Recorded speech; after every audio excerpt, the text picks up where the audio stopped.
En ce début d'année, vous avez sûrement envie d'adopter de nouvelles routines, de nouveaux aménagements, peut-être chez vous, pour vous faciliter la vie au quotidien. Et c'est pourquoi j'aimerais vous parler un court instant de ma formation Aménager sa maison Montessori. Vous allez découvrir comment de simples aménagements dans votre entrée, votre cuisine, votre salle de bain ou la chambre de vos enfants, à condition qu'ils suivent les principes de la pédagogie Montessori, peuvent aider vos enfants à devenir plus autonomes et plus épanouis. Dans ma formation, vous allez découvrir les 4 grands principes qui vont vous guider pour aménager votre maison.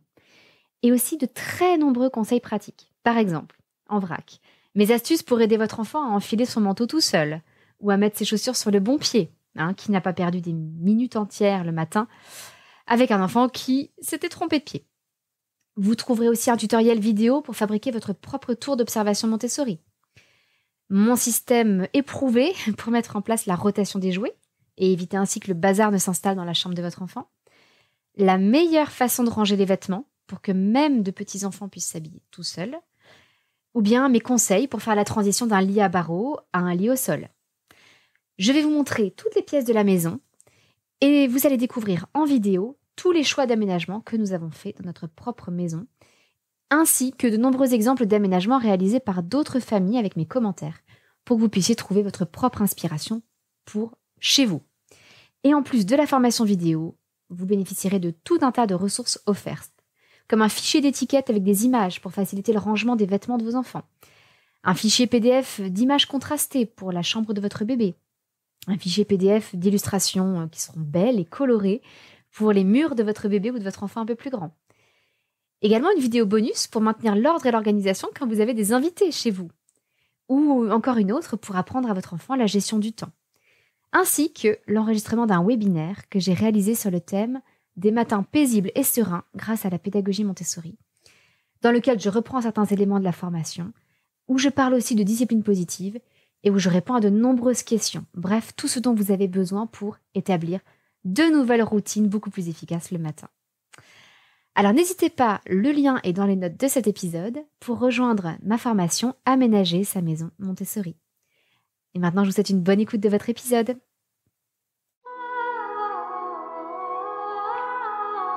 Bienvenue sur le podcast des Montessori 7, Montessori à la maison. Je suis Anne-Laure Schneider, formatrice Montessori et maman de 5 enfants instruits en famille. Ma mission, c'est d'aider les parents, les assistantes maternelles, bref, tous ceux que dans notre communauté nous appelons des souricettes, à mettre en pratique la philosophie Montessori chez eux, avec leurs enfants ou les enfants qu'ils gardent. Dans ce podcast, nous parlerons donc de pédagogie Montessori, mais aussi de discipline positive, d'instruction en famille, ce que l'on appelle aussi l'école à la maison, de co-schooling et de bien d'autres choses encore. C'est un sujet délicat, mais qui me tient particulièrement à cœur, que j'aimerais partager avec vous aujourd'hui.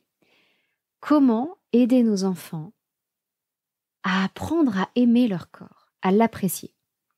Il est déjà tellement difficile pour nous adultes d'accepter notre corps dans cette société où nous sommes bombardés d'images retouchées de corps parfaits, où nous sommes incités à dépenser des sommes folles en produits cosmétiques, voire en chirurgie esthétique.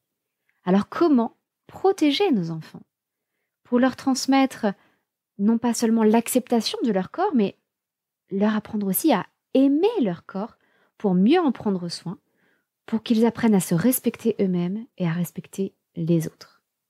C'est un vaste sujet, on va y passer un petit peu de temps aujourd'hui, si vous êtes partant, parce que je crois que ça en vaut la peine et que ça peut être un podcast qui peut être utile à vos enfants évidemment, mais aussi à vous. Et en particulier, si vous êtes une femme et si vous avez des filles, parce que nous allons parler aussi des hommes et des garçons, mais nous ne sommes pas égaux face à ce problème d'acceptation, d'appréciation et d'amour de son corps. Il y a une étude qui a été réalisée par l'IFOP en 2023, dans laquelle on apprenait que près d'un Français sur 2 avouait ne pas aimer son corps. Ça fait quand même beaucoup de monde, vous trouvez pas? Et là où je disais qu'on n'est pas égaux entre les sexes, c'est que chez les femmes, c'était 60% des femmes qui affirmaient ne pas aimer leur corps. Ça fait beaucoup, hein? 3 femmes sur 5. Quand vous les croisez dans la rue, 3 femmes sur 5 n'aiment pas leur corps. Et c'est quand même dommage, parce que on peut avoir tout un tas de raisons particulières de ne pas aimer son corps, même si il reste toujours, à mon sens, une merveille. On peut avoir une maladie, on peut avoir des douleurs, on peut avoir des raisons d'en vouloir à son corps et avoir une relation compliquée avec lui, même si de très grands malades arrivent aussi à se réconcilier avec leur corps. Mais c'est d'autant plus dommage quand des gens ont la chance d'avoir un corps en bonne santé et qu'ils ne l'apprécient pas. Alors comment remédier à tout ça pour nous adultes? Et évidemment, parce que nous sommes dans un podcast de parentalité, d'éducation, comment développer chez les enfants cette appréciation et cet amour de leur corps physique. On va commencer justement par aborder plutôt le domaine de la petite enfance. On va réfléchir à comment développer chez les enfants cet émerveillement devant le corps humain en général.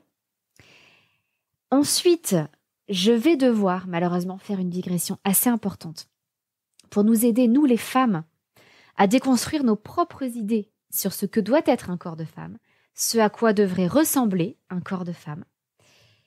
Et alors, je m'adresse aux femmes, mais je m'adresse aussi aux hommes et à leur vision du corps des femmes, parce qu'évidemment, le regard masculin influence énormément les comportements féminins. Et enfin, on en reviendra aux enfants, la boucle sera bouclée, puisque je vais voir avec vous comment on peut essayer de se réconcilier avec la réalité de notre corps de femme et, par là même, transmettre à nos enfants une vision positive de ce qu'est notre corps de femme ou notre corps aussi d'homme adulte, suivant qu'on est un homme ou une femme. Alors commençons quand même, comme je vous le disais, par la petite enfance. Comment transmettre l'émerveillement face au corps humain? Parce que c'est quand même quelque chose d'extraordinaire, le corps. Quand on y réfléchit, c'est une petite merveille de la nature. C'est une construction absolument incroyable avec des mécanismes d'une précision, d'une flexibilité qui sont fabuleuses. Alors tout ça, ça commence dès l'enfance. Déjà pendant l'enfance, la toute petite enfance, on peut commencer à envoyer des messages positifs à nos enfants sur leur corps. Avec les bébés, les nourrissons, les tout petits, ça passe par des petits jeux, des petites chatouilles, des massages bébés. Les massages bébés sont excellents pour que les bébés prennent conscience de leur schéma corporel, que là, au bout du bras, il y a une main, qu'au bout de la jambe, il y a un pied, et que tout ça, ça leur appartient, ça fait partie d'eux. Parce que les bébés n'ont pas encore conscience de leur corps à la naissance.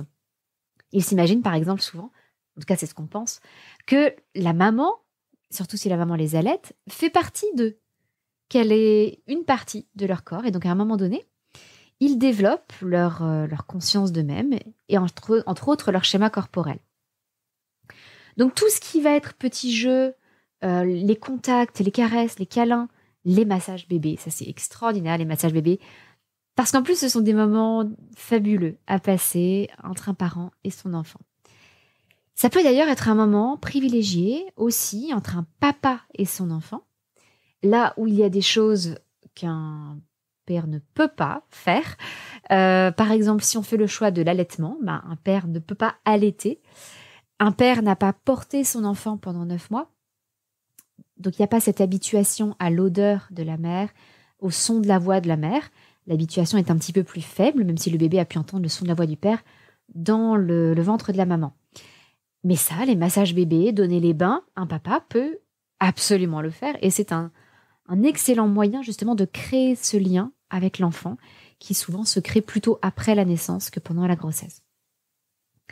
Donc tout ça à privilégier pour les tout petits. Et puis dès que, en fait de la naissance même, et encore plus lorsque les enfants commencent à bouger, se retourner, ramper, se déplacer, il va être important d'avoir des vêtements suffisamment amples et élastiques. Il faut que rien ne vienne entraver le mouvement du bébé parce que ça va être son obsession pendant quelques temps.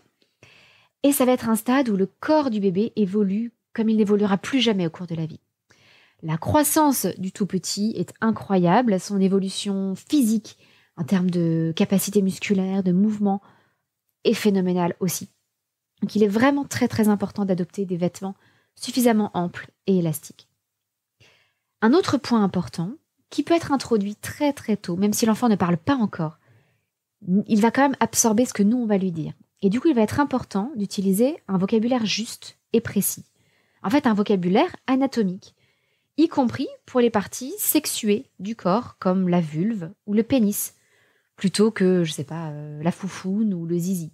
On peut utiliser les termes précis, exacts, parce que l'enfant va très vite absorber que, en fait, si on utilise des mots un peu rigolos pour ces parties-là, c'est qu'on est un petit peu gêné et qu'on cherche des euphémismes. En fait, une vulve est une vulve, un pénis est un pénis. Hein, c'est comme ça que va s'exprimer un médecin, et donc on peut garder ça en tête. Comment est-ce que je m'exprime chez le médecin, ou en tout cas, comment est-ce qu'un médecin va s'exprimer face à moi par rapport au corps humain? Et essayer de faire la même chose avec nos enfants. Ça, c'est l'un des principes que l'on met en place dans la pédagogie Montessori avec les enfants entre 0 et 3 ans. On utilise, et évidemment aussi par la suite, mais dès la naissance, on utilise le véritable vocabulaire. Ça veut dire aussi qu'on va éviter d'exprimer du dégoût par rapport au corps humain, y compris par rapport à ce qu'il rejette. Pas de dégoût face à la transpiration. Alors, bon, les tout petits ne transpirent pas. Enfin, si, mais pas. Ils peuvent transpirer quand il fait très chaud, mais leur transpiration ne sent pas. Et donc, souvent, on n'a pas de dégoût face à la transpiration des tout petits, comme on pourrait en avoir face à notre transpiration d'adulte. On se dit, oh, je sens pas bon.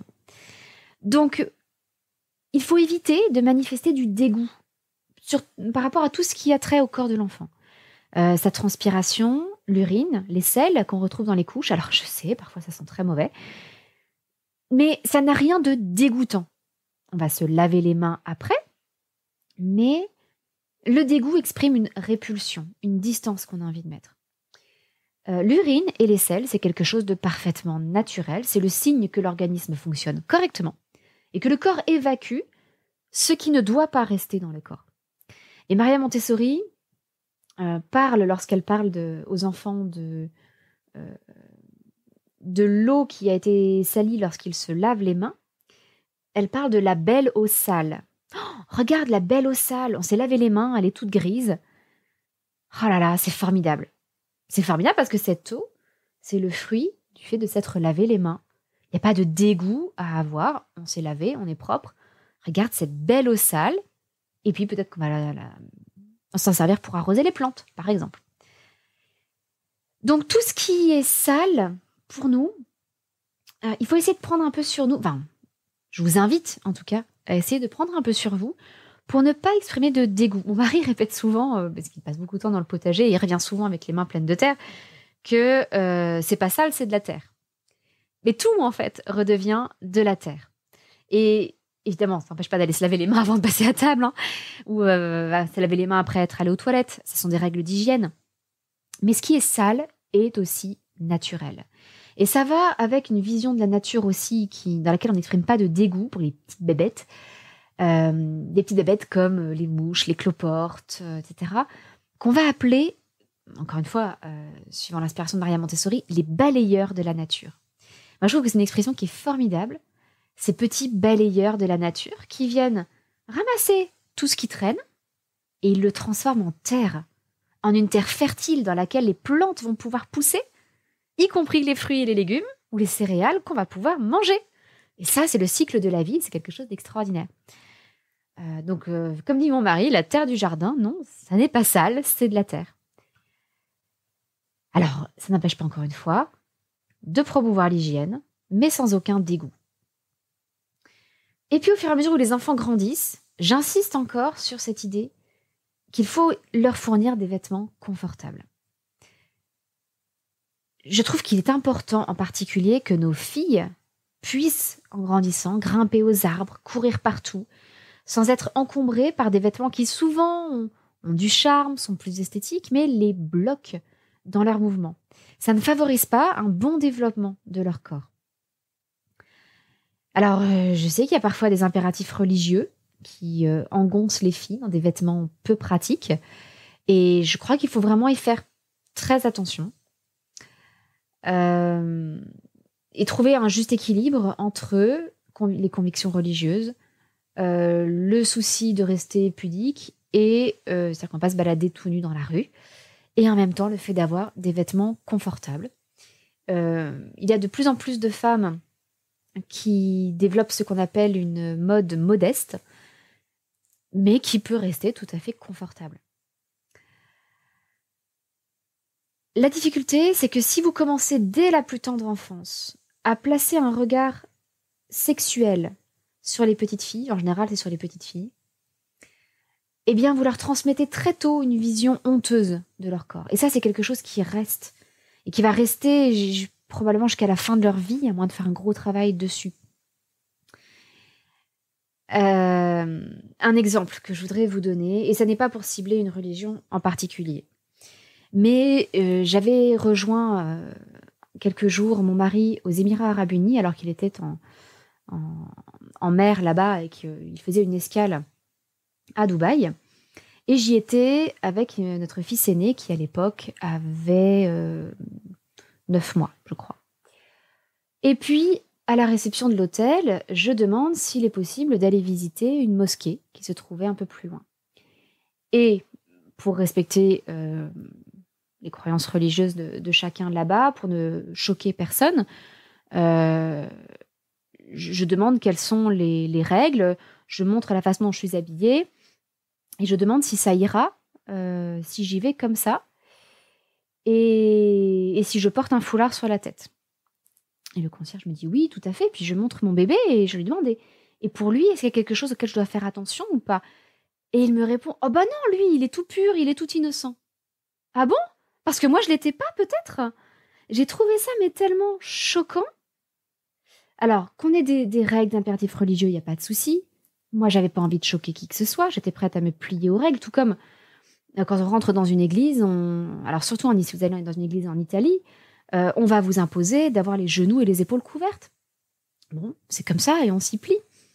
Mais associer ça à une notion de pureté ou d'impureté, je devrais me cacher parce que je suis impure.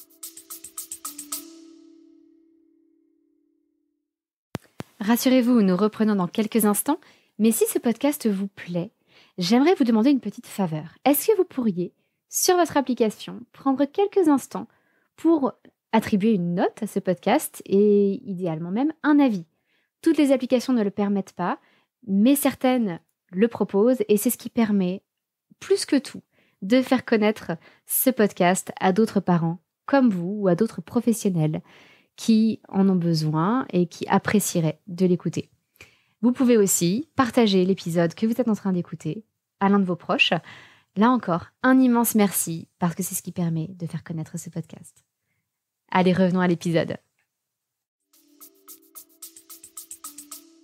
Ça m'a profondément choquée. Et je pense que ce sont des concepts, des notions avec lesquelles il ne faudrait pas laisser nos filles grandir. Le corps humain n'est pas impur. Ça n'est pas vrai. Rien dans le corps humain n'est impur. Ce qu'on fait du corps humain peut être impur. Ou pur. Ça dépend de nos actes. Mais non pas du fonctionnement normal du corps humain. Alors, comment faire quand apparaissent justement les premiers caractères sexuels au moment du début de la puberté? Je pense qu'il est fondamental d'éviter les moqueries, évidemment. Parfois, un grand frère peut se mettre à se moquer de sa petite sœur ou inversement à l'apparition des premiers caractères sexuels, primaires ou secondaires. Je pense qu'il n'est pas non plus nécessaire d'en faire tout un cinéma. Le corps est en plein changement, certes, mais c'est normal. Et il est fondamental d'expliquer, de prévenir de ce qui va se passer. Combien de jeunes filles, je pense que ça arrive moins aujourd'hui, ça doit sans doute encore arriver, mais dans les générations qui nous précèdent, combien de jeunes filles ont eu leurs règles pour la première fois sans avoir la moindre idée de ce qui leur arrivait et se sont mises à paniquer. Vous imaginez, vous avez du sang qui sort de votre entrejambe. Enfin, c'est terrifiant quand même. Parce qu'on ne leur avait rien expliqué. Donc, c'est important de prévenir de ce qui va se passer. Et là, j'ai 2 recommandations à vous faire. Une pour les garçons, une pour les filles. Vous avez une association qui a développé des... Je ne sais pas si c'est une association d'ailleurs, je crois que oui. Qui a développé des ateliers. Alors, les ateliers pour les filles de 10 ans à 14 ans s'appellent Cyclo-Show. Je l'ai fait avec notre fille aînée. Moi, je recommande quand même de le faire plutôt vers les 10 ans que vers les 14, histoire d'expliquer... En fait, ça explique le fonctionnement du cycle féminin. Et ça permet d'aborder le sujet des premières règles avant qu'elles arrivent. Et je trouve que c'est... Alors, certains vous diront l'inverse, qu'il vaut mieux que les filles se sentent déjà concernées. Bon, moi, de ce que j'ai observé, c'est quand même rassurant de savoir ce qui va se passer avant que ça n'arrive, quitte à rafraîchir un peu les idées au moment où ça arrive. Ce sont des ateliers qui se déroulent entre mères et filles. Donc, toutes les mères sont conviées. Il y a juste un moment où les filles restent seules avec l'animatrice pour pouvoir poser des questions qui pourraient peut-être les gêner devant leur maman. Mais l'essentiel de la journée se passe avec les mamans et les filles. Et on explique le cycle féminin sachant que tout le cycle féminin est organisé pour permettre d'avoir des bébés. Et donc ça, c'est ce qu'on appelle dans Cyclo-Show le grand final. On a le cycle féminin où tout est fait pour accueillir des spermatozoïdes, etc. Et lorsqu'un spermatozoïde rentre dans l'ovule, permettre d'avoir un bébé. Et puis, donc on explique ça aux petites filles, aux jeunes filles, pour qu'elles comprennent la finalité de leurs organes sexuels. Et ensuite, dans un second temps, on leur dit, voilà ce qui se passe quand il n'y a pas de bébé. Et évidemment, ça va être la plupart du temps. Quand il n'y a pas de bébé, il y a le petit final, et à la fin du cycle, parce qu'en fait, techniquement, les règles sont plutôt la fin du cycle, tout le sang de l'endomètre est expulsé. Ce sont les menstruations, les règles. C'est un petit peu comme si on faisait le grand nettoyage de printemps avant de redémarrer à préparer le corps pour l'éventualité d'un bébé. C'est une merveilleuse source d'émerveillement pour les enfants. Ça se passe avec un grand tapis qui représente tout le système génital, le système reproducteur de la femme. Et c'est très bien expliqué, avec des petites métaphores pour chaque élément du système reproducteur, avec à la fois le vrai nom et puis un nom un peu plus poétique, on va dire. Donc c'est plein de poésie, c'est très clair et c'est très très bien fait. Et puis vous avez un petit peu l'équivalent qui s'appelle Mission XY, qui est pour les garçons, alors on décale un petit peu plutôt de 11 à 14 ans cette fois-ci, avec leur père, dans lequel, donc dans ces journées père-fils, on leur apprend là encore le fonctionnement de leurs organes, de tout ce qui se passe à la puberté pour les garçons. Et bon, comme avouons-le, c'est quand même un petit peu plus rapide que tout ce qu'il y a à expliquer pour les filles. Eh bien, ils en profitent pour expliquer le cycle féminin. Et donc c'est formidable parce que ces jeunes garçons, ils sont éveillés à ce qu'est le cycle féminin chez la femme. Moi, je n'aime pas du tout voir cette espèce de dégoût qu'ont certains hommes pour tout ce qui a trait aux règles. J'ai déjà vu des hommes sur les réseaux sociaux qui disaient que ça ne les dérangeait pas de laver les culottes menstruelles de leurs femmes. Et je trouve que c'est une réaction extrêmement saine. Il n'y a aucune honte à avoir, ni pour son propre corps, ni pour le corps de son conjoint ou sa conjointe. Donc je trouve ça formidable que les garçons, dès leur début de puberté, soient éveillés à ce qui se passe dans le corps des filles, et plus tard des femmes, parce que ça les éclaire, en fait, sur ce que nous, les femmes, nous vivons. Et je trouve que c'est très enrichissant pour tout le monde. Et ça, c'est un petit peu le schéma de ces journées, Cyclo-Show ou Mission XY. Plus je connais les richesses de mon corps, plus je le respecte et j'en prends soin. Et ça, je trouve que c'est formidable. Encore une fois, le sang des règles pour les filles, ça n'est pas quelque chose de sale, là encore. Ça ne veut pas dire qu'il ne faut pas le nettoyer, le laver. Mais ça n'est pas quelque chose de honteux. Au contraire, c'est le signe que mon corps est en bonne santé et qu'il se prépare à pouvoir donner la vie un jour. Il y a le temps, mais c'est un phénomène tellement complexe que le corps s'y prépare très à l'avance. Évidemment, il n'est pas question à 12 ans d'avoir un bébé, quoi. Donc là encore, de l'émerveillement et une juste vision du corps, parce qu'au contraire, ne pas avoir ces règles, notamment où la puberté a déjà commencé, c'est un signe très inquiétant de mauvaise santé chez la femme. C'est l'un des symptômes, par exemple, de l'anorexie. Lorsqu'on n'a pas assez de nutriments, eh bien, le corps se met en mode veille, si on veut, élimine toutes les fonctions qui ne sont pas indispensables et donc ne permet pas la reproduction parce que on n'a certainement pas les réserves pour accueillir un bébé quand on n'a déjà pas assez de nourriture pour soi-même. Donc c'est inquiétant. quand il n'y a pas de menstruation. Toujours autour de ces histoires de caractère sexuel, là plutôt secondaire, il y a la question des poils. Moi, j'avoue que j'ai été très choquée d'entendre ma fille revenir du collège et me dire qu'elle est poilue comme un gorille. Franchement, ça m'a choquée. Alors, je lui ai posé des questions, elle n'a aucune idée d'où elle a entendu ça.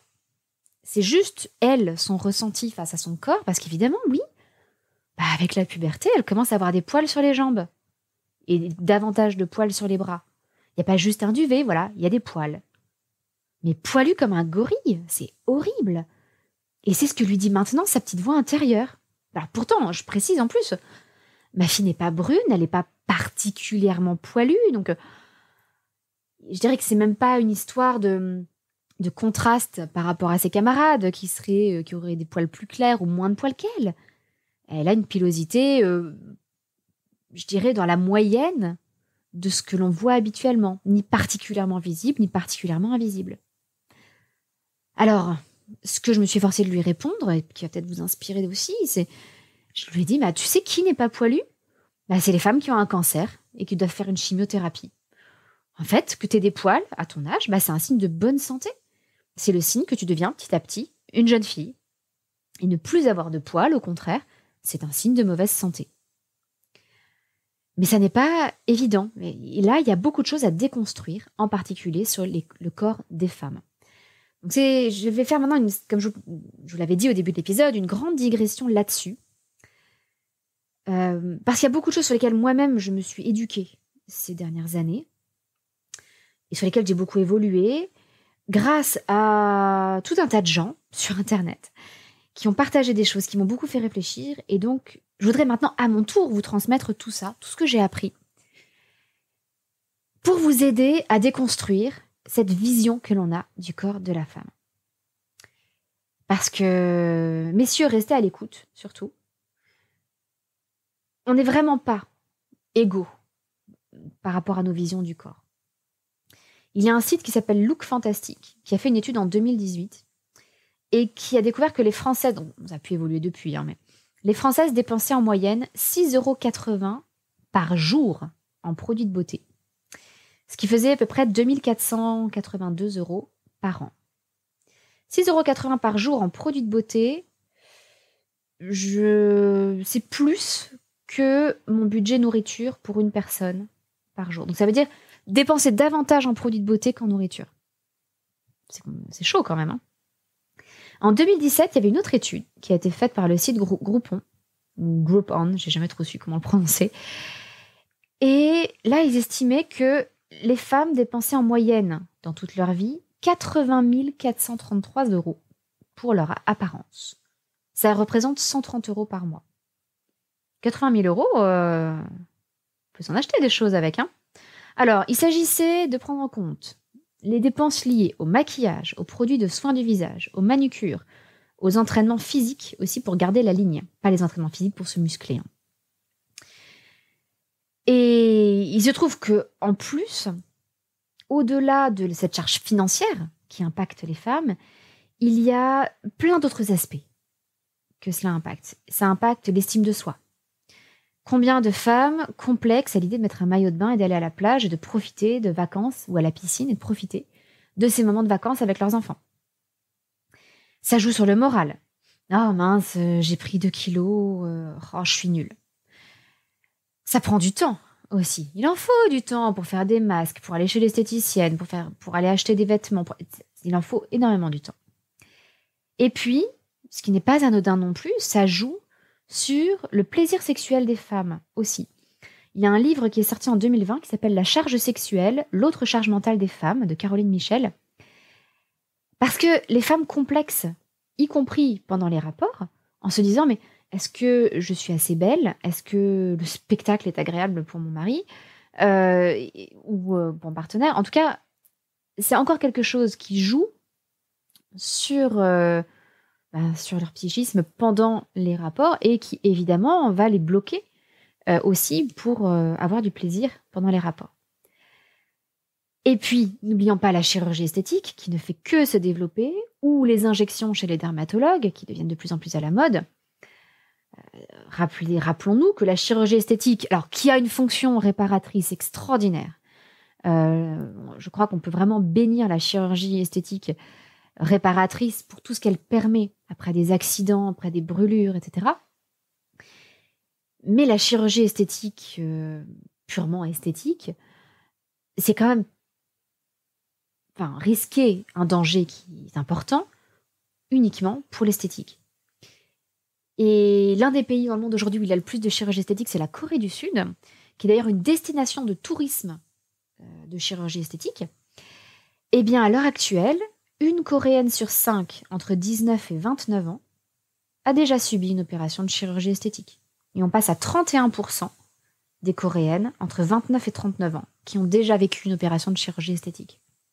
L'une des plus courantes, c'est la blépharoplastie, qui est une opération des paupières qui se fait dès 12 ans. C'est un cadeau fréquent que l'on offre aux jeunes Coréennes vers l'âge de 12 ans pour créer plutôt une deuxième paupière à l'occidentale plutôt que d'avoir les yeux avec je crois qu'on dit une monopaupière, tel qu'est le physique coréen classique. Alors de manière générale, donc vous voyez tout l'impact que ça a, spécialement sur les femmes. Les hommes ne dépensent pas autant en produits de beauté, ils ne dépensent pas autant en opérations de chirurgie esthétique, ils ne prennent pas autant de risques, ils n'ont pas autant cette charge mentale de leur esthétique. Alors, ça arrive, mais on est très très très très très loin des chiffres qui concernent les femmes.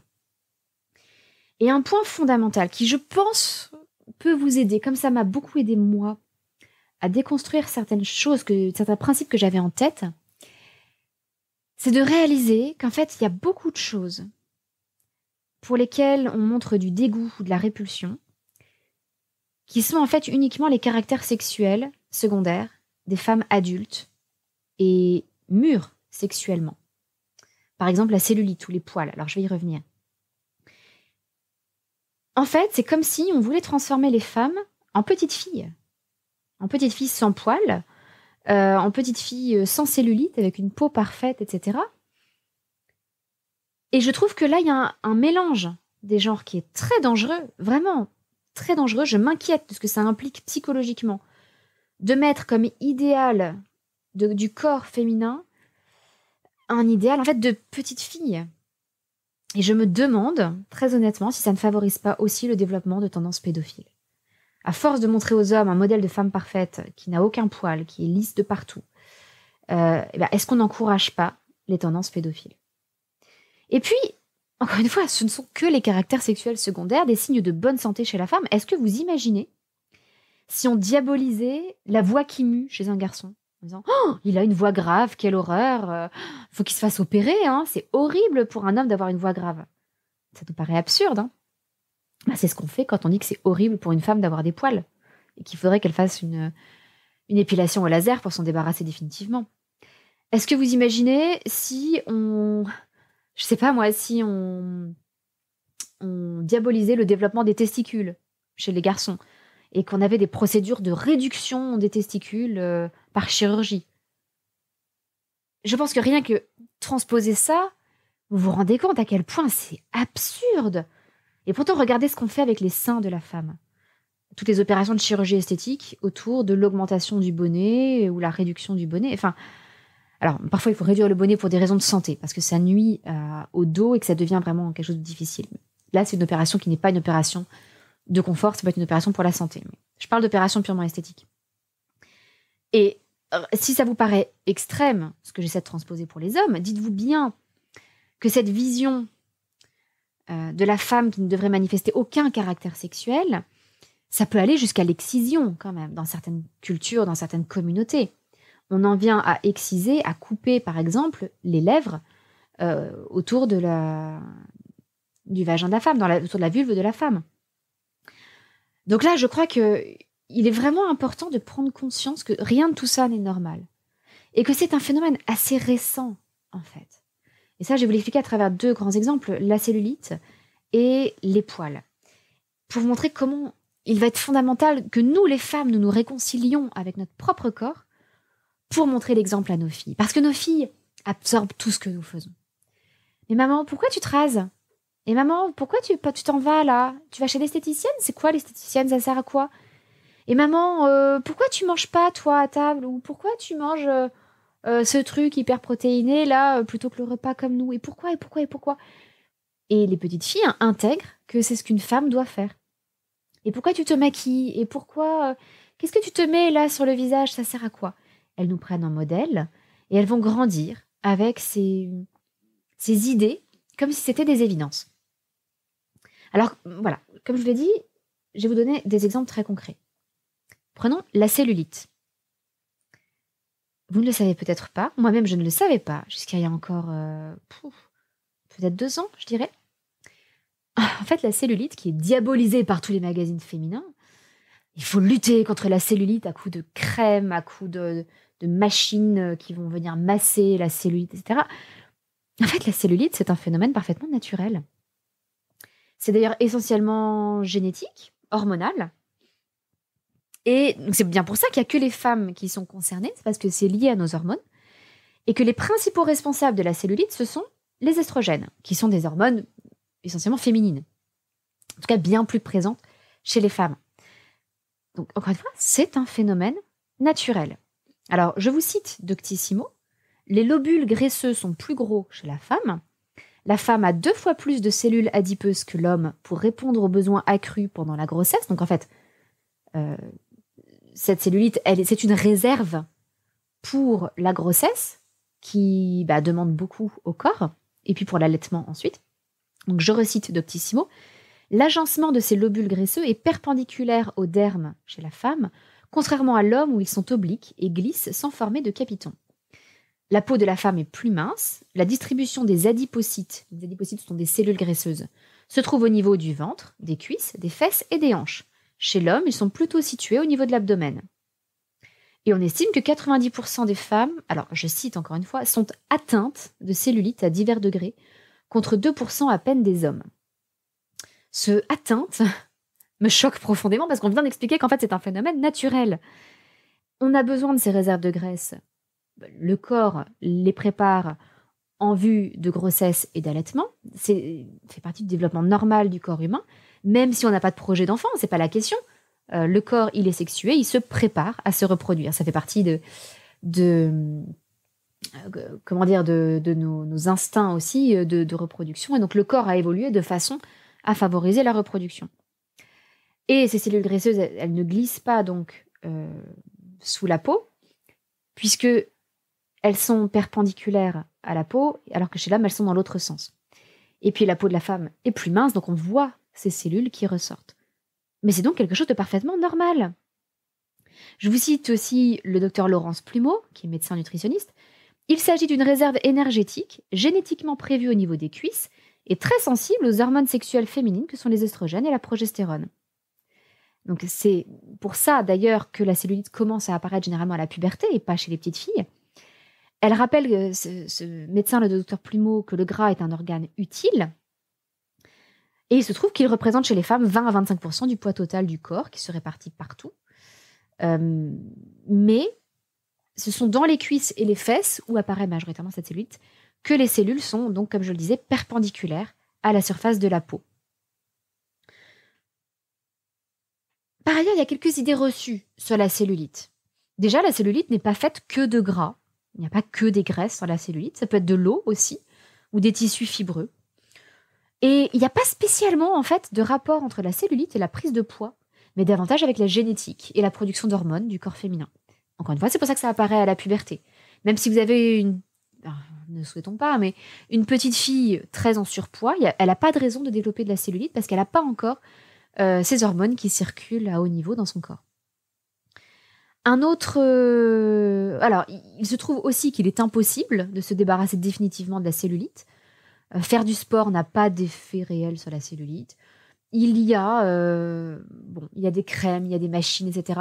On ne peut pas se débarrasser définitivement de la cellulite. Mais en fait, parce qu'on n'est pas censé s'en débarrasser. C'est comme si tout d'un coup, on disait les genoux, c'est moche, quelle horreur. Ah non, il faut plus voir les genoux, donc on va couper les genoux de tout le monde. Et on va mettre des prothèses en métal pour tout le monde. Enfin, c'est n'importe quoi. C'est quelque chose qui est totalement naturel dans le corps féminin. Et puis, autre point important, la cellulite, elle est totalement neutre pour la santé. Encore une fois, ça n'a pas forcément de lien avec la prise de poids. Et ça n'est pas une maladie, donc on n'est pas atteinte de cellulite. On a de la cellulite, comme on a des genoux, on a des seins, on a des mains, on a des yeux, voilà, et on a de la cellulite. Alors, petite parenthèse, dans ce terme cellulite, on entend le it qui désigne en général des infections. Et effectivement, il y a le terme de cellulite qu'on appelle généralement, alors que je ne dise pas de bêtises, je crois que c'est cellulite infectieuse. Je ne retrouve pas le terme exact. Je crois qu'on parle de cellulite infectieuse. En tout cas, ça n'est pas la même chose. Alors, il s'agit d'une infection qui se passe sous la peau et ça n'a rien à voir avec ces petites boules qu'on peut voir sur la peau des femmes. Alors, d'où ça sort, cette diabolisation de la cellulite ? Je peux vous dire qu'au Moyen-Âge, on n'en avait rien à battre de la cellulite. En fait, c'est quelque chose de très, très récent. Il y a un premier rapport sur la cellulite qui a été développé, rédigé en 1923 seulement, donc il y a un siècle. Et en 1924, il y a un médecin, le docteur Louis Alquier, qui a croisé ses recherches avec les méthodes de palpé-roulé qu'il avait apprises chez des masseurs suédois.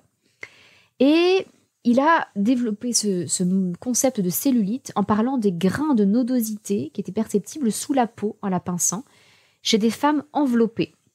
Il a aussi parlé de sensations de peau d'orange obtenues en plissant l'épiderme. Alors, il se trouve qu'en fait, on ne la trouve pas que chez les femmes enveloppées, mais il s'est mis à voir la cellulite comme une intoxication du corps. Peut-être associée à une insuffisance hépatique, à de l'obésité, à de l'arthritisme, à de la grippe. On a ensuite considéré ça comme une maladie. Dans les années 30, où on avait une haine de tout ce qui était graisseux. Il y avait aussi la mode des vêtements qui raccourcissaient, donc les formes féminines étaient davantage visibles, et donc on s'est mis à détester tout ce qui était graisse. Alors que sans graisse, vous allez mourir, je suis désolée, vous avez besoin de votre graisse. Et en 1933, il y a la première apparition du terme de cellulite dans un magazine de mode, avec un article sur les exercices pour que le corps puisse lutter contre la sédentarité. En fait, ça fait un siècle qu'on parle même pas 90 ans, qu'on parle de cellulite et qu'on la diabolise, qu'on le voit comme une maladie, alors qu'encore une fois, en fait, c'est totalement neutre pour la santé. Et il y a un parallèle qui m'a beaucoup frappée depuis qu'on a des animaux. Je trouve que c'est exactement la même chose. Nous avons des lapines, des lapins d'élevage et donc aussi des lapines. Il s'agit de lapins fauves de Bourgogne, si ça vous intéresse. Et donc, ce sont des gros lapins qui sont faits pour l'élevage, pour se reproduire et pour fournir des lapins de chair qui sont relativement gros. Et il y a des concours de beauté chez les lapins, comme il y en a pour les chiens, les chats, etc. Et comme souvent, on vérifie la conformité de l'animal avec les critères typiques de sa race, donc là en l'occurrence les fauves de Bourgogne. Et ce que m'a appris un ami, c'est que les fanons que l'on trouve, on peut voir ça comme un double menton, qu'on trouve fréquemment chez les lapines, sont un motif de disqualification. On considère que si une lapine a un goitre, un fanon, quelque chose comme ça, un double menton, elle est automatiquement éliminée du concours. Alors qu'en fait, j'ai fait mes recherches parce que j'avais une lapine qui avait ça. Et je me suis dit, mince, est-ce que c'est un signe de mauvaise santé ? Est-ce qu'il faut qu'on change son alimentation qui est peut-être trop riche ? Donc j'ai fait mes petites recherches. Et en fait, ce fanon, c'est simplement une réserve de graisse pour les grossesses. Donc c'est simplement le signe que ma lapine, elle est prête à avoir des petits, elle est en bonne santé. Mais même dans les concours de beauté pour les lapins, pour les lapines, on diabolise ce fanon comme on diabolise la cellulite chez les femmes. Sachez en revanche que si un mâle lapin a un fanon, là, c'est un signe de danger parce que ça peut être le signe qu'il a trop d'embonpoint ou qu'il a une tumeur. Eh oui. Donc vous voyez qu'il faut arrêter en fait de boire comme des maladies, des choses qui sont en fait totalement naturelles. C'est la même chose pour les poils. Ça me choque énormément. Aujourd'hui, parmi les épilations classiques qu'on trouve chez les esthéticiennes, il y a l'épilation des jambes, des aisselles, du maillot, mais aussi du visage et même des bras. Et il y a en plus un cercle vicieux. Alors, les poils sont quelque chose de totalement naturel. Et en fait, si on les laisse pousser, quelque part, ils s'affinent un petit peu par l'usure avec le temps. Alors que plus on les épile, plus on rentre dans un cercle vicieux parce que les poils, en repoussant, se renforcent, deviennent plus visibles. Ça, j'en ai fait l'expérience en enlevant 2-3 poils sur mon visage à l'endroit où on parle de moustache. Oui, toutes les femmes ont un duvet au-dessus de la bouche. Et en fait, si vous enlevez 2-3 poils, ceux qui vont repousser à la place risquent d'être plus épais, plus visibles. Et la seule solution, c'est de les laisser s'user. Mais plus vous épilez ou vous rasez, ou peu importe, plus vous, paradoxalement, vous allez rendre plus visibles les poils qui repoussent. Donc je le répète, avoir des poils, c'est un signe de bonne santé. Alors c'est pas évident. Tout nous pousse à ne pas avoir de poils, nous les femmes, pour qu'on ait la peau douce, etc. Mais, la peau des hommes est douce malgré leurs poils. Ça n'a pas de... Voilà, c'est un autre toucher, mais on peut avoir la peau douce sans avoir des poils. Surtout que, si on est honnête entre femmes, je dis ça pour les hommes qui nous écoutent, toutes les femmes le savent bien, si on s'épile, même si on s'épile à la cire, on va avoir la peau... Alors déjà, le premier jour, on va avoir la peau rouge, surtout si, comme moi, on a la peau blanche, sensible, etc. Ça va irriter, on peut avoir plein de petits points roses qui fait un peu une peau de fraise. C'est un traumatisme pour des peaux fines, comme la mienne, par exemple. Donc le premier jour, ça va pas, puis souvent on peut avoir souffert un peu de la chaleur, c'est pas très bon pour les vaisseaux sanguins non plus sous la peau. Donc on n'est pas terrible le premier jour, donc c'est le deuxième jour où on est le mieux. Puis dès le troisième jour, en fait, ça commence à repousser. Et quand ça commence à repousser, ça devient un peu piquant, justement. Parce qu'il y a juste des petits bouts de poils un peu partout qui sont un peu rigides. Ça ne devient pas la peau douce que vous avez sur vos bras si vous ne les avez jamais épilés, et qui normalement ne pique pas du tout. Donc en fait, si on s'épile, il y a un jour où on est satisfaisante suivant les critères de beauté actuels. Ce qui est donc absolument ridicule. Alors, 2-3 autres points aussi qui ne sont pas forcément liés à ces caractères sexuels qu'il ne faut absolument pas diaboliser. Il y a le problème du maquillage. On a le même cercle vicieux, en fait, qu'avec les poils. Plus on met du maquillage, plus on abîme la peau, qui du coup est moins belle, et on ressent le besoin de mettre plus de maquillage, et on abîme davantage la peau, etc., etc. On voit souvent des petites blagues sur Internet sur le fait que... oh là là, moi, mon homme, il a juste besoin de se laver le visage à l'eau et au savon, alors que moi, je dois mettre 15 000 crèmes pour être juste potable. Mais en fait, c'est normal. C'est que justement, l'homme abîme moins sa peau. Il met moins de choses sur sa peau. Il la laisse respirer. Et là, il y a une autre de mes bêtes noires. Je devrais parler de mes points noirs. Un autre de mes points noirs, c'est cette volonté absolue de vouloir effacer les pores avec des crèmes ou des fonds de teint qui effacent les pores. Pardon, mais on a besoin d'avoir des pores. Et on a besoin d'avoir des pores. J'ai un doute si on dit un pore ou une pore.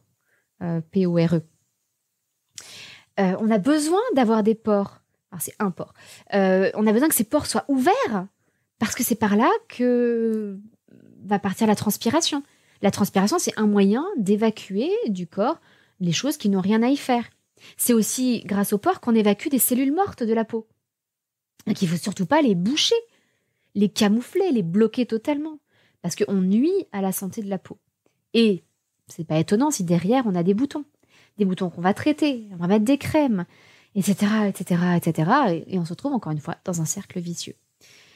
Alors moi-même, je le vois bien, il m'arrive encore de me maquiller pour des webinaires ou autres, et je vois bien qu'à chaque fois, ma peau en souffre. Et en fait, la peau est plus belle une fois qu'on a, en quelque sorte, fait une désintox de maquillage, et que la peau s'est réhabituée à être, alors éventuellement avec... moi, par exemple, je fais de la rosacée. Donc, je mets effectivement une crème anti-rosacée, mais pour le coup, la rosacée, si on peut dire que c'est une maladie, en tout cas, c'est un dérèglement du fonctionnement normal du corps humain, où les vaisseaux sanguins sont trop réactifs. Et la rosacée, c'est ce qui peut aboutir à de la coupe rose. C'est pas que chez les alcooliques, c'est aussi... typiquement, comme moi, chez des femmes à la peau très blanche, très fine, avec des tout petits vaisseaux sanguins qui sont très réactifs. Non. Donc, je mets des crèmes le matin et le soir pour apaiser la peau et la protéger pour qu'elle n'évolue pas en coupe rose plus tard. Et depuis, ma peau va beaucoup mieux que lorsque je faisais la même chose, mais avec en plus du maquillage. Mais ça demande un petit peu de temps. Donc évidemment, c'est pas évident parce que si vous avez l'habitude de vous maquiller et que tout d'un coup vous ne vous maquillez pas, vous allez trouver votre peau très moche. Et c'est un petit peu normal, c'est qu'elle a beaucoup, beaucoup souffert sous vos tonnes de maquillage, jour après jour, après jour, après jour. Mais si vous tenez le coup, vous allez découvrir une nouvelle version de votre peau. Et c'est agréable aussi. Un dernier point, la couleur des cheveux. Encore une fois, c'est normal d'avoir des cheveux blancs. Même jeune, ça dépend des gens, c'est génétique. Mon mari a des cheveux blancs. Depuis assez jeune, il avait une mèche blanche et puis ça se développe. Il n'a pas encore les cheveux tout blancs, mais c'est normal. C'est quelque chose de parfaitement naturel. Et alors de plus en plus, on voit des hommes aussi se teindre les cheveux, mais ça reste quand même beaucoup plus fréquent chez les femmes, surtout pour les cheveux blancs. Et étonnamment, si vous prenez un homme et une femme de 50 ans, si vous voyez un homme de 50 ans qui a des cheveux gris, ça vous semblera probablement plus normal qu'une femme de 50 ans qui a les cheveux gris. Avec des petites réflexions parfois acerbes du style « oh là là, elle se laisse aller, hein. Oh oui, elle prend plus soin d'elle. Hein. » Ben non, en fait, elle assume juste ses cheveux blancs qui sont naturels ou ses cheveux gris qui commencent à apparaître, qui sont naturels, y compris chez les femmes. Alors, ça se développe chez les hommes, c'est ce que je vous disais. De plus en plus, surtout dans des positions de pouvoir, les hommes se teignent les cheveux pour faire plus jeunes. Mais je ne crois pas que ce soit un progrès. En fait, je préférerais que l'égalité se développe dans l'autre sens. C'est-à-dire que les femmes prennent davantage soin d'elles en ayant moins honte de leur corps et en le maltraitant un peu moins plutôt que de voir les hommes se mettre à maltraiter leur corps à leur tour aussi. Le développement des routines beauté pour les hommes... Quel dommage, hein. Vous auriez tellement d'autres sujets sur lesquels vous pourriez prendre exemple sur les femmes. Mais alors ça, non, c'était pas vraiment indispensable. Là, pour le coup, il vaudrait mieux qu'on prenne exemple sur vous. Donc, c'est important de prendre conscience que tout ça, c'est un phénomène purement commercial. Je vous ai dit combien les femmes dépensaient donc 6,80 € par jour qui vont dans les poches de grandes entreprises comme L'Oréal, Garnier, Maybelline, etc. Donc, c'est un phénomène commercial. Ça leur fait gagner de l'argent. Donc, toutes ces idées sont diffusées, entre autres à travers beaucoup les magazines féminins. Mais il est important d'arrêter de diaboliser des parties du corps qui sont absolument normales. Et puis, un dernier point que je voudrais aborder pour déconstruire nos idées sur le corps humain, et là qui touche aussi bien les hommes que les femmes, c'est le racisme qui sous-tend souvent beaucoup, disons, de manipulations qui sont faites sur le corps. Par exemple, donc je vous ai parlé tout à l'heure de la Corée du Sud et des blépharoplasties, qu'on peut appeler aussi le débridage des paupières. L'idée est de ressembler davantage au modèle occidental. Sauf que, c'est vrai que la plupart des jeunes filles en Corée ont cette paupière typique, qui n'est pas la même que la paupière que moi j'ai, par exemple, qui est une paupière plutôt typiquement occidentale. Mais vous voyez comment il y a ces relents de racisme, de se dire il faut se conformer, il faut ressembler aux occidentaux, aux occidentales en l'occurrence, parce que c'est plutôt quelque chose qui touche les femmes, pour être considéré comme beau ou belle. Il y a pas mal d'autres endroits où c'est le cas. Par exemple, alors en Corée aussi, il y a du blanchiment de la peau. Plus la peau est blanche, plus elle est censée être belle. Là aussi, alors, il n'y a pas seulement du racisme. Il y a quelque chose de très ancien. C'est le cas en Inde aussi, où les peaux blanches, les plus claires, sont les plus valorisées. Et ça m'a frappée en regardant une émission sur Netflix qui s'appelle Indian Matchmaking, où vous avez une marieuse indienne qui met donc en contact des hommes et des femmes d'origine indienne. Et parmi les critères, bon, il y a la taille, et il y a souvent, alors bon, souvent il y a l'origine ethnique, ce que je trouve déjà très raciste, et il y a la couleur de peau, à la peau claire ou pas à la peau claire, où on voit des gens qui éliminent de potentiels partenaires simplement parce que leur peau est trop foncée. Donc, ce n'est pas esthétique pour eux. Alors, c'est quelque chose de très ancien. Ça remonte au moins aux années 1500 en Asie, où la peau claire était associée à la caste des brahmanes, donc la caste la plus élevée dans le système de caste hindou. Et il y avait cette croyance que si on avait la peau claire, on appartenait à une caste supérieure. Alors, probablement parce que il y avait les Aryens. Alors, rien à voir avec les nazis, hein. On parle entre guillemets des premiers Aryens, les vrais Aryens, qui sont venus d'Asie centrale. Et puis, il y a eu aussi tous les colons, ensuite portugais, français et britanniques, qui ont probablement renforcé cette vision négative des peaux plus foncées.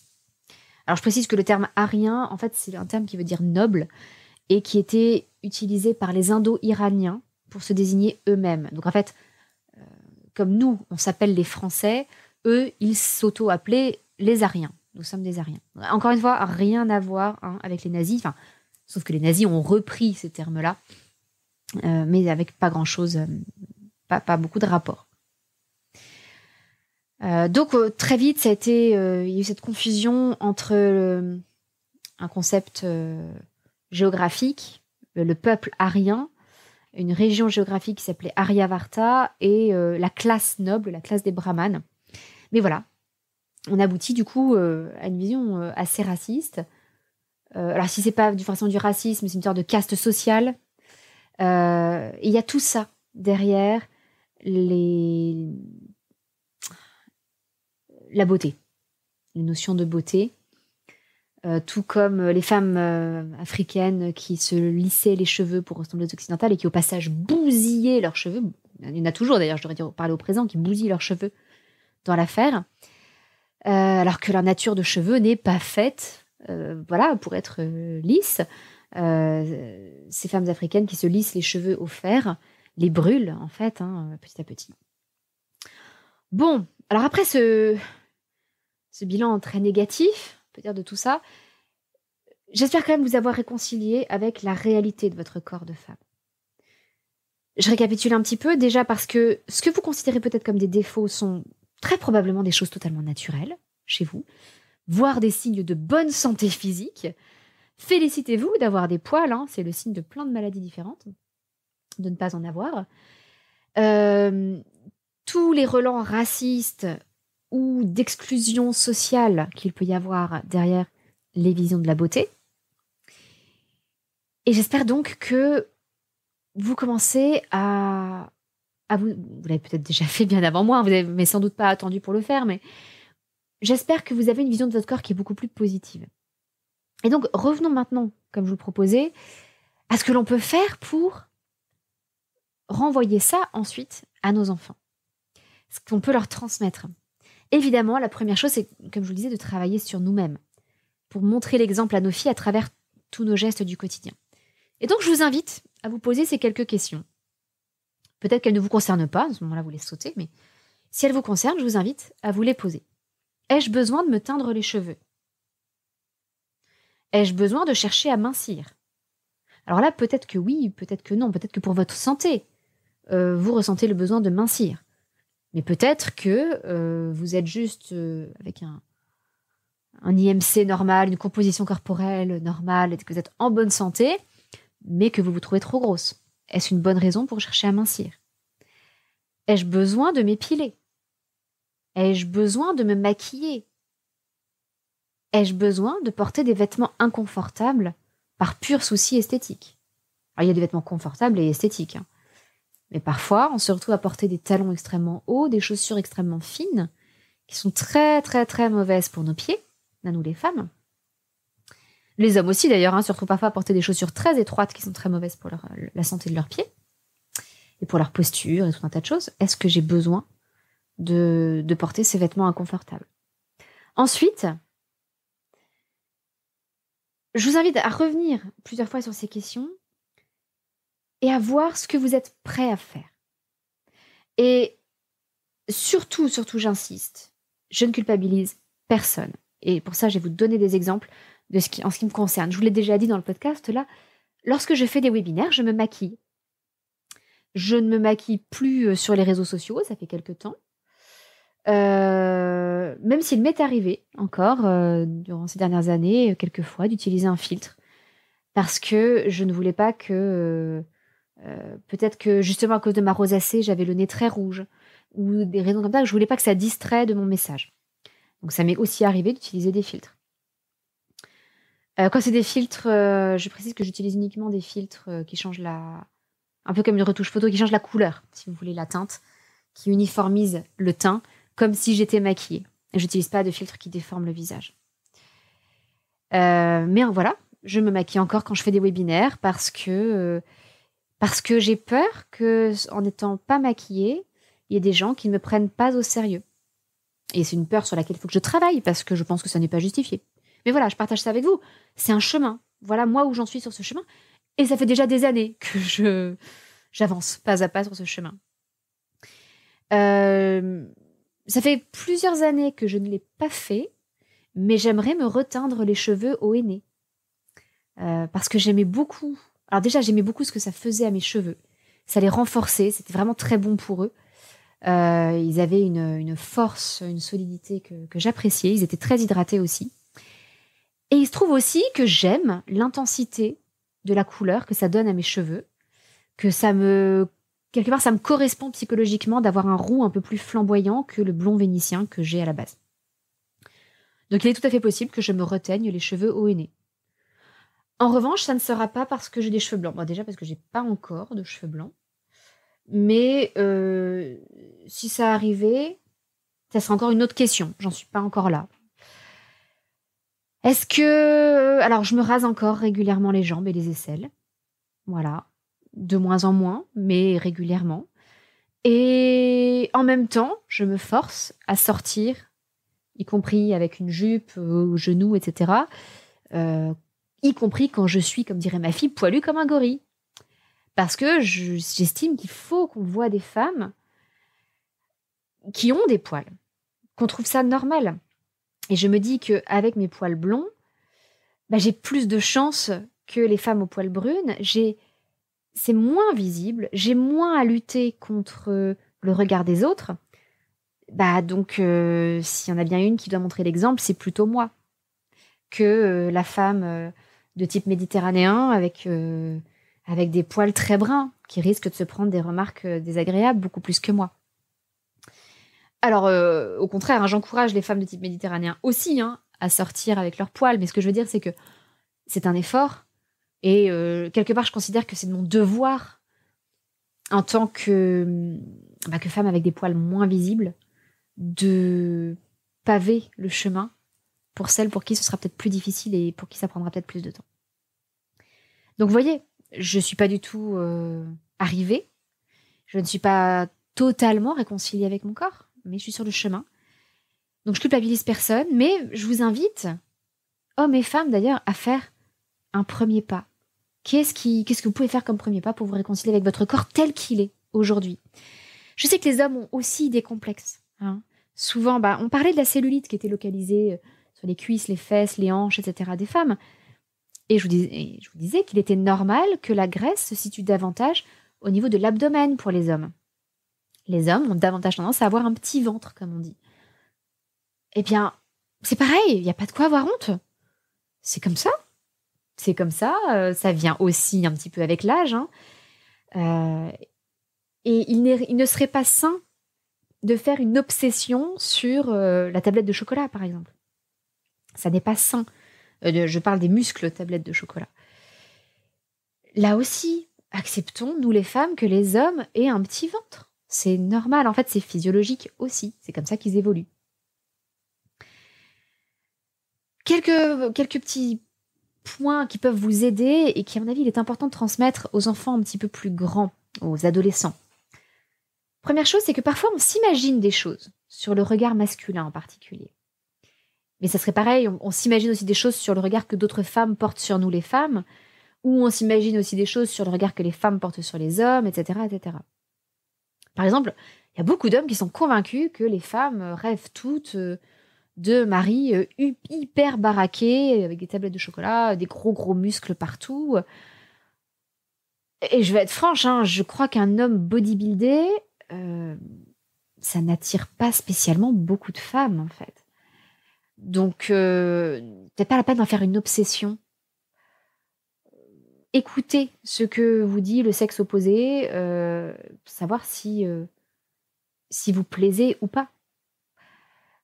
Moi, pendant longtemps, mon mari m'a répété qu'il me trouvait très belle non maquillée. Et je vais être franche, je ne le croyais pas. Je croyais qu'il disait ça pour me faire plaisir, quoi. Mais non, t'es très belle, pas maquillée, etc. Et j'ai mis des années à le croire, mais aujourd'hui, je le crois. Voilà, parce que je suis pas maquillée, il me dit toujours que je suis jolie. Donc voilà, à ses yeux, je suis toujours belle. Et c'est ce qui compte. Et aujourd'hui, même si on sort en amoureux et que je lui laisse le choix, est-ce que tu veux que je me maquille ou pas? Qu'est-ce que tu préfères? En général, ça lui est complètement égal. Et même souvent, je vous avoue qu'il préférera que je sois prête plus rapidement et avec moins de stress, plutôt que je sois maquillée. Derrière, ça n'empêche pas d'essayer de se faire jolie. Lui aussi, il essaie de se faire beau. Il met une belle chemise, il met une belle veste, il se fait beau. On peut porter des jolis vêtements qui nous vont bien. Moi, je peux mettre des bijoux. On peut se coiffer de façon un peu plus soignée, etc. Sans pour autant passer par le maquillage ou des modifications corporelles plus importantes. L'autre chose, c'est qu'on s'imagine parfois que ce qu'on voit à la télé est réel. En fait, non, tout est retouché. Par exemple, faites des recherches sur les retouches qui sont faites sur les photos des stars. Vous savez, sur les magazines comme Voici, Gala, People, etc. Eh bien, même les stars sont systématiquement retouchées sur les photos des magazines. Même ces stars, les grandes actrices, les top modèles, elles n'ont pas des corps assez parfaits pour figurer sur les magazines. Et là encore, c'est pareil pour les hommes. Hein. Tout le monde est retouché. C'est automatique. Alors, on se dit parfois que c'est un phénomène récent, les retouches, les filtres, etc. Et je voudrais juste venir casser une idée reçue, là. En fait, ça a toujours existé. Toujours. Depuis les débuts de l'art. Alors évidemment, quand on faisait des portraits en peinture, on ne peut pas vraiment parler de retouche en soi, mais on peignait une vision un petit peu idéalisée des personnes, le plus souvent. Pas toujours, hein. Il y a des peintres aussi qui ont peint la réalité crue de la vie, mais typiquement, un peintre qui peignait le portrait d'un roi ou d'une reine, il n'allait pas lui mettre ses boutons d'acné. Hein. C'est un portrait qu'il allait garder pour toute la vie. On affinait un peu le nez, on affinait un peu la joue, on donnait un menton un peu plus viril, on donnait une peau parfaite à la personne, etc. On affinait la silhouette, on donnait un air un peu plus martial ou un peu plus délicat. Enfin, évidemment. Et c'est pour ça d'ailleurs que des portraits... C'est fascinant en fait de voir des portraits en peinture et des portraits en photo pour des personnes qui ont vécu en même temps. Par exemple à l'époque de Louis XVIII au XIXe siècle, on a à la fois des portraits en peinture et des portraits photos des mêmes personnes à peu près à la même époque. Donc on s'aperçoit de la différence et ça permet de se dire ok, donc les personnes que j'idéalise sur les tableaux d'avant, il y avait peut-être autant de différences. Peut-être qu'ils étaient moins beaux que ce que j'imagine. Mais on s'imagine qu'avec les premières photos, on a enfin des portraits réalistes des gens. Et que ça n'est qu'avec les retouches par ordinateur qu'on a commencé à retoucher les photos. Je vais briser un mythe, pas du tout. On a, dès le 19e siècle, le début de la photographie au 19e siècle, des manuels de retouche à destination des photographes. Donc on a des traces écrites, on sait comment ils faisaient. Et si vous voulez en avoir une preuve, regardez des photos du 19e siècle. Vous vous apercevrez que tout le monde a une peau parfaite. Il n'y a pas de boutons au 19e siècle. L'acné, on ne connaît pas. Alors, ou bien ils avaient un remède miracle, ou bien plus prosaïquement, en fait, on passait au pinceau sur les photos. Et vous savez, on voit souvent ces photos caricaturales de femmes avec des tailles de guêpes impossibles. Effectivement, en fait, elles sont impossibles, ces tailles. Là, encore une fois, les photographes prenaient ces femmes en photo devant des fonds de couleur neutre et ils passaient avec le pinceau, avec la même couleur, c'est en noir et blanc, hein, mais avec la même densité de couleurs, on va dire, densité de teinte, pour affiner la taille des femmes qu'ils prenaient en photo. Cherchez sur Internet, sur YouTube, vous verrez des gens qui montrent ça en photo. Vous pouvez chercher parmi les vidéos de Bernadette Banner, par exemple, sur l'histoire du costume. Ou je vais essayer de vous retrouver un autre... je vais essayer de vous mettre un lien dans les notes de cet épisode si vous voulez avoir une explication là-dessus, sur comment on faisait pour retoucher les photos à l'époque victorienne. C'est fascinant. Et vous ne regarderez plus les photos du 19e ou les photos anciennes de la même façon. Donc, on a toujours retouché. Donc, tout ce que vous voyez en image, c'est tout sauf la réalité. Ce que vous pouvez faire aussi avec vos enfants, donc, il faut leur transmettre évidemment tout ça, hein, que non, les garçons ne se disent pas forcément que tu es plus belle parce que tu es maquillée. Pas forcément, ça c'est ce que les magazines te disent, mais c'est pas forcément le cas. Leur dire aussi que tout est retouché. Ah, t'as l'impression qu'elle est comme ça, cette chanteuse, cette top modèle, mais en fait, pas vraiment. Et on peut aussi en parler à travers des mangas. Les adolescents aiment de plus en plus les mangas, et il y en a deux que je trouve pas mal sur le sujet. Il y en a un qui s'appelle True Beauty et l'autre qui s'appelle The Makeup Remover. Donc là aussi, je vous mettrai des liens dans les notes de cet épisode. Ils sont pas parfaits, mais c'est une source de conversation, je trouve, qui est intéressante. Il faut bien se dire que, je parlais de la Corée du Sud, ce sont des mangas coréens, les deux. En Corée du Sud, les femmes mettent du scotch pour tenir leur peau d'une certaine façon, pour lifter leur visage, pour affiner les arêtes du nez. Elles mettent des choses dans le nez. Enfin, elles subissent des manipulations de folie pour transformer leur visage. Elles ont des couches de maquillage pas possibles. Et justement, il y a un phénomène de révolte aussi, hein, qui a commencé à se produire, mais du coup, il y a des réflexions en Corée sur la beauté qui sont particulièrement intéressantes, mais qui ne sont que la continuité en fait de ce que l'on vit nous en France.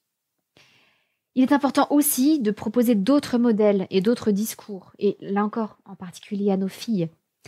Moi, j'apprécie beaucoup de voir, par exemple, des religieuses qui ne se maquillent pas. Et ça donne un autre modèle, et puis qui se couvrent les cheveux la plupart du temps. Ça permet de se dire, voilà, on peut rayonner. Et donc, c'est une beauté de rayonner sans se maquiller, sans mettre en avant ses cheveux et avec des vêtements qui cachent tout, en fait, qui sont totalement neutres. Il n'y a pas que les religieuses, hein, on peut proposer plein d'autres modèles et d'autres discours à nos filles, déjà par nous-mêmes, et puis à travers les modèles de femmes qu'on va leur proposer. C'est important d'apprendre à nos enfants ce qui est normal, ce qui est naturel, chez les garçons comme chez les filles. Leur apprendre à quoi ressemble une femme adulte, sexuée, qui n'est plus une petite fille. Alors ça ne veut pas dire leur montrer des femmes nues, hein, mais leur montrer des femmes avec des poils et leur dire bah oui, c'est normal, ça c'est le signe qu'on est adulte ou qu'on est en puberté. Et c'est là où Mission XY peut être particulièrement utile. Vous savez, ces journées père-fils dont je vous parlais, pour apprendre aux garçons tout ce que ça signifie de devenir une jeune fille, de devenir petit à petit une adulte, tout ce qui est normal dans la puberté chez la fille. Et puis, ça passe par un juste respect de nos corps, qui sont de petites merveilles. Alors, si vous pouvez les étudier un peu en biologie, vous émerveillez devant chacun de nos systèmes, le système respiratoire, le système digestif. C'est incroyable. Vraiment, on gagne un respect de notre corps quand on apprend comment il fonctionne. La peau est quelque chose d'extraordinaire. Je vous parlais d'éviter d'avoir du dégoût autour de la question de l'urine et des selles, mais voilà, tous les organes émonctoires, le foie, etc., qui filtrent qui filtrent les choses. Ah, c'est passionnant. On pourrait en parler pendant des heures. Et ça fait partie des choses qu'on aborde dans la pédagogie Montessori. En 6-12 ans, où on découvre le corps humain, ses merveilles. On le présente comme une société, comme une petite ville, avec différents services. Par exemple, il y a le service de traitement des déchets. Il y a avec la vessie, etc. Il y a le service... Ah là, il m'échappe celui de l'air, de la gestion de l'air, je crois, que c'est le système respiratoire. Voilà, c'est développer encore une fois l'émerveillement devant cette incroyable structure qu'est notre corps humain. Et plutôt que le côté esthétique, on peut encourager nos enfants à prendre soin de leur santé, de leur sommeil, de leur alimentation, leur apprendre à faire de l'exercice. Parce que, alors, si vous voulez mincir, faire de l'exercice, ça marche pas. Voilà. Toutes les études le montrent, faire du sport ne sert pas à perdre du poids. En revanche, faire du sport, ça a des bénéfices sur tout le reste. Sur le sommeil, sur la santé, sur les douleurs. Voilà. Faut faire du sport, faire de l'exercice, bouger. C'est fondamental. Donc, plutôt transmettre ça à nos enfants. Le bien-être qu'on ressent quand on fait du sport, quand on fait de l'exercice, on sent que notre corps, il est actif, il est musclé, il peut faire des choses. Ou aussi apprendre à se détendre, apprendre à se relaxer, apprendre à faire de longues respirations, des expirations en particulier, pour développer ce bien-être dans notre corps. Bref, apprendre l'hygiène, ça aussi c'est important, la propreté, apprendre la santé, mais pas l'esthétique. Et en fait, vous apercevrez qu'une personne qui est en bonne santé et qui est heureuse, elle rayonne. Naturellement, elle rayonne. Et je pense que ce rayonnement, il vaut 1000 fois plus que la beauté. Donc, en résumé, on peut développer l'émerveillement chez les enfants via la connaissance de la biologie. On peut déconstruire la vision esthétique qui nous est proposée par les médias. Et puis proposer un autre modèle en rayonnant d'une joie qui va être profonde et intérieure. Et espérer que nos enfants, à leur tour, rayonnent de cette joie et développent une société dans laquelle on fera moins subir des critères esthétiques impossibles aux êtres humains. Si vous êtes encore à l'écoute, merci de votre fidélité. J'espère, si vous êtes encore à l'écoute, c'est que cet épisode vous aura plu. N'hésitez pas à mettre un petit avis, un petit commentaire. Vous savez, les avis, surtout ceux avec 5 étoiles, ce sont ceux qui permettent à ce podcast d'être découvert. Donc voilà, si cet épisode vous a plu, n'hésitez pas non plus à le partager avec vos proches, aux autres parents que vous connaissez ou aux jeunes gens que vous connaissez et qui seraient peut-être intéressés d'avoir un autre regard sur leur corps et le corps des autres aussi. C'est tout pour aujourd'hui. Je vous souhaite une excellente semaine et je vous donne rendez-vous mardi prochain pour un nouvel épisode de ce podcast. À très bientôt, votre petite sourisette, Anne-Laure.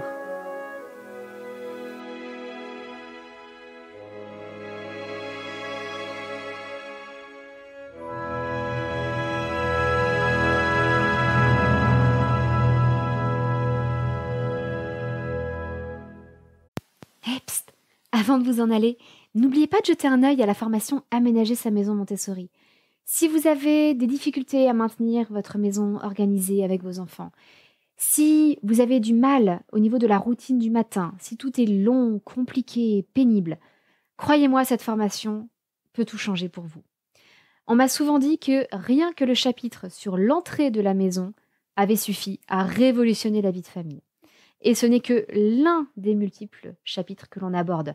Je vais aussi vous parler du lit au sol, de la cuisine et des repas de votre enfant, du rangement des loisirs créatifs, du rangement des livres d'enfants dans la maison, les jouets, les vêtements, la salle de bain aussi, comment aménager un coin spécialement pour votre enfant.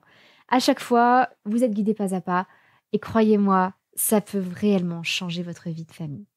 Donc j'espère que vous y jetterez un petit coup d'œil et que cela va vous inspirer pour démarrer votre rentrée du bon pied. À très bientôt!